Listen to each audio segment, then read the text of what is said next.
Cover this badge. Can you tell what car this is? Hello everyone, today we are looking at a brand new electric sedan launched by Nissan, the N7. This is the second highest configuration, the 501 Max version, and this is its key.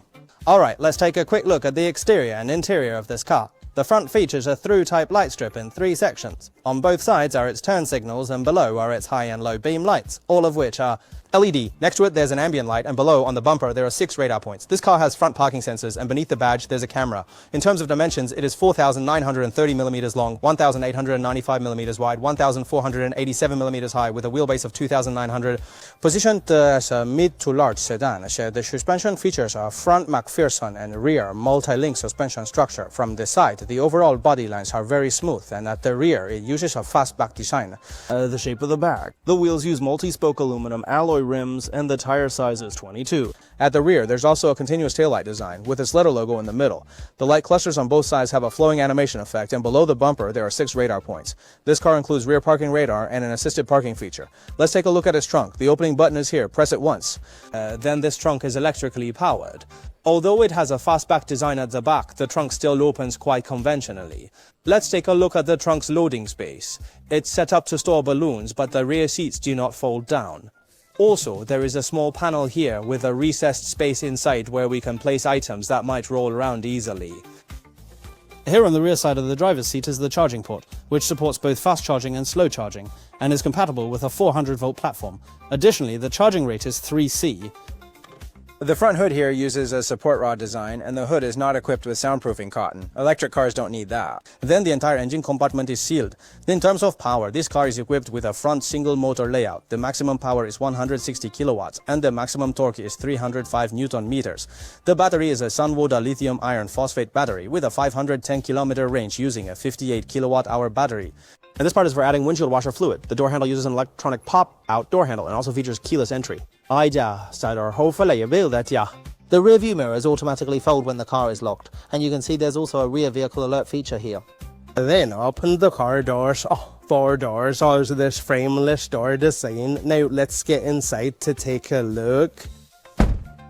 The interior design still follows the minimalist style, popular with new energy vehicles, with 2 full-width screens. The dashboard is a 10.25-inch full LCD instrument panel. Let's take another look at the workmanship. The steering wheel is wrapped in leather. On both sides there are some functional buttons. Then, as for the gear selector, it's a stock design. There is also a fatigue monitoring system here. The upper part of the door panel, including the lower part, is made of leather-wrapped materials. Inside the door panel there is a soft reflective ambient light, which enhances the overall interior ambience. The opening button is an electronic type like this. Inside, there is also a mechanical latch you can use to open the door. The top of the dashboard is made of hard plastic, where the area below is wrapped in leather. Then this audio system uses a floating style, but it cannot be raised or lowered like Audi's. The central control screen is a 15.6-inch LCD screen with a 2.5K resolution. The car's chip is the Qualcomm Snapdragon 8295P chip, and the overall smoothness is very good.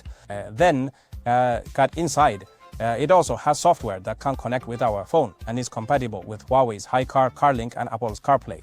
Below the center console, there are 2 places to put phones, and the left side also supports wireless charging, and there is also a keyboard.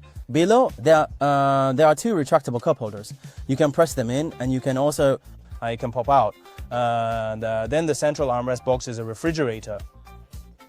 You can set some of its cooling functions from the center console. Of course, you can also manually set its temperature. Both cooling and heating are available. As for the seats, they are all covered with leather material, and the headrest design is quite comfortable to lean on. When you look from the side, the entire seat is relatively thick, and sitting in it feels very enveloping. Nissan.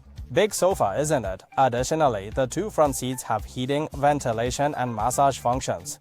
The entire ceiling is made of suede material, and both front sun visors have makeup mirrors and fill lights.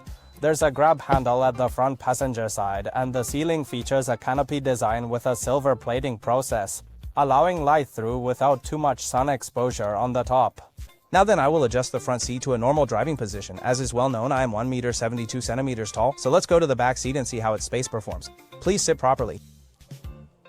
There's roughly about the distance of almost 3 fists, so the space is completely sufficient. Here, Det som at hej der, det er sjovere sig, there's a small partition, and the entire rear floor is also completely flat.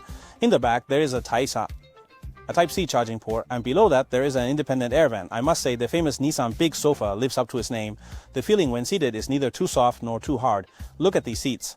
So the seat is adjusted just right, how about tall now, and the park rest in the rear is also equipped with 3 removable headrests.